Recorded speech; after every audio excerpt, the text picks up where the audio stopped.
మార్కాపురం జిల్లా పెదరావిడి మండలం గొబ్బూరు గ్రామ సచివాలయం వద్ద ప్రభుత్వ రాజముద్రతో పట్టదారు పాస్ పుస్తకాల పంపిణీ కార్యక్రమం నిర్వహించారు.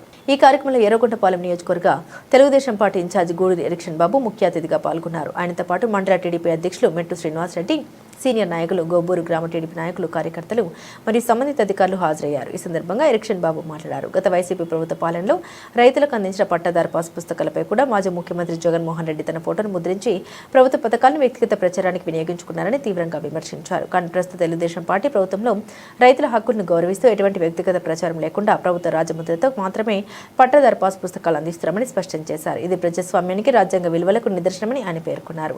రైతులకు భద్రత, పారదర్శకత కల్పించడమే టీడీపీ ప్రభుత్వ లక్ష్యమని, భవిష్యత్తులో కూడా రైతు సంక్షేమానికి పెద్దపీట వేస్తామని తెలిపారు. ఈ కార్యక్రమంలో తహసీల్దార్ దిలీప్ కుమార్, డిటి రామకృష్ణ, సర్వేయర్ టీంకు వీఆర్ఓ హరినారాయణ, సచివాలయ ఉద్యోగులు, టీడీపీ మండల అధ్యక్షులు మెట్టు శ్రీనివాస్ రెడ్డి, టీడీపీ మాజీ అధ్యక్షులు గొట్టం శ్రీనివాస్ రెడ్డి, మాజీ జెడ్పీటీసీ జడ్డా రవి, మాజీ ఎంపీపీ నాగేశ్వరరావు, మాజీ ఎంపీటీసీ వెన్న వెంకటరెడ్డి తదితర కుటుంబ నాయకులు, కార్యకర్తలు పాల్గొన్నారు.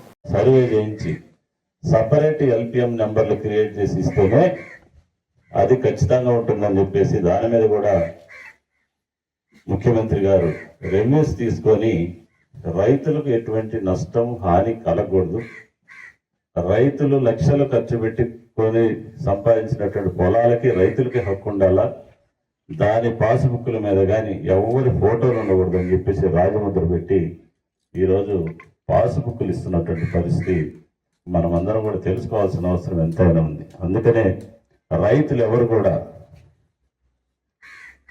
మీకున్నటువంటి హక్కుని వదులుకునే పరిస్థితి లేరు. ఖచ్చితంగా మీ భూమి అది మీ యొక్క రైట్, ఒక హక్కుగా మీరందరూ పొందాలని చెప్పేసి ఈ కార్యక్రమాన్ని రైతులు అవేర్నెస్ ప్రోగ్రామ్స్ కూడా పెట్టి రైతులకు తెలియజేసి, రైతులు గౌరవిస్తేనే మనకు మంచి జరుగుతుంది, రైతులు బాగుంటేనే ఈ రాష్ట్రం బాగుపడుతుంది, మన సమాజం కూడా సంతోషంగా ఉంటుందని ఒక కాన్సెప్ట్ తోటి ఈ యొక్క కార్యక్రమాన్ని తీసుకొని మీ అందరికీ మీ యొక్క భూమికి సంబంధించినటువంటి హక్కు కల్పిస్తూ మీ భూమి మీ హక్కు అనే కార్యక్రమాన్ని తీసుకొని ఈరోజు అన్ని గ్రామాలకు వస్తున్నటువంటి పరిస్థితుల్లో ఈ కార్యక్రమానికి ఇచ్చేసి